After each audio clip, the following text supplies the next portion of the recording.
Welcome back. Today we are tearing down the sharding blueprints.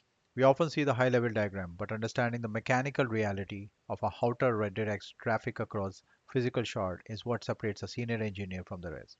Before we dive into the wiring, please hit that like button, subscribe, and share this video with your team. And for those who want to master the full stack of system design, head over to www.bitbytoken.com. We have got detailed guides on various foundational concepts along with several example solutions. For example, designing Google Drive, designing WhatsApp, and here we have the fundamentals. You can search for any of those topics. So if you want to look for WebSockets, you can find the basic, advanced, and the expert version for here. Similarly, for data engineering, you can look at a different kind of a system along with various concepts related to these data engineering. Okay, let's go back to the mechanics now. All right, it's it all starts with a simple distinction: partitioning versus sharding. Partitioning is an organizational split. Think of it as cleaning your room. Everything is still in the house. Sharding is a physical split. You are building a new houses. You are giving each shard its own dedicated CPU, memory, and operating system. Partitioning is about efficiency. Sharding is about overcoming the physical limitations of a single box. The heart of any sharded system is in the routing layer. This is the critical path. If your router is poorly designed, you'll end up with hot shards that get crushed under traffic while others sit completely idle. The router is essentially the mechanical brain of your system. It's where you win or where your entire architecture loses. Let's start with the module 1, range-based routing. This routes data by continuous values like time or ID ranges. It's perfect for time series data or last 30 days queries because you don't need any coordination between shards. You know exactly which bucket the data lives in. But here is your hotspot warning. The word isn't uniform. If you shard by timestamp, your today shard is going to absorb 99% of your traffic, while all your previous shard becomes wasted metal. It's a classic failure mode of range sharding. The newest data becomes a massive bottleneck. Module 2 is hash-based routing. You take your shard key, pass it through a hash function like MD5, and perform a modular operation. This decouples your data distribution from your values, guaranteeing a uniform write distribution regardless of how skewed your input data is. However, hash-based routing has a massive failure mode, mass rehashing.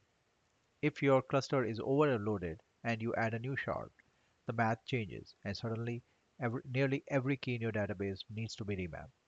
This can trigger hours of downtime and turn your range queries into expensive fan-out broadcasts that hammer every single node. That's why we use the upgrade of the consistent hashing. By mapping your shards and your keys into abstract circular ring, you limit the blast radius. If a node fails or you add a new one, you only migrate the keys in that immediate segment, not the whole database.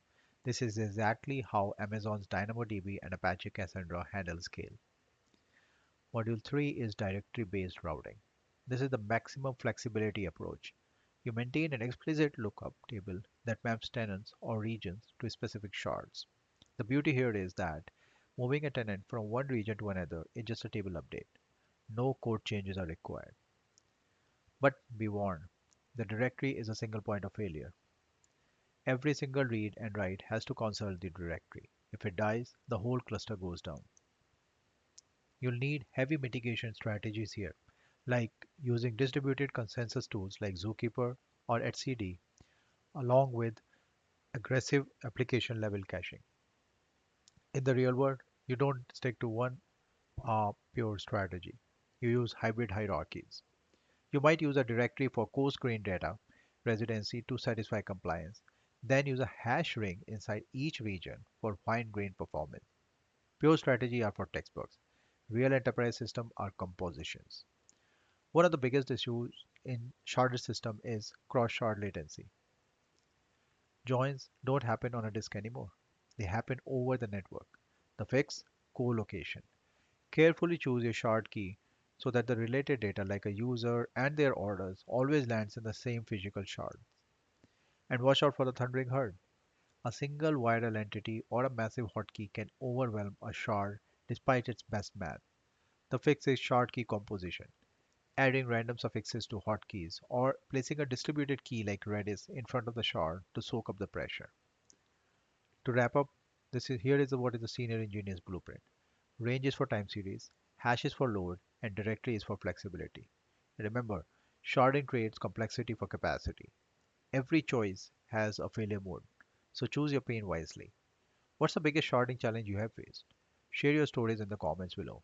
And don't forget to like, subscribe, and hit that bell for your next design session. See you next time. Have a good day.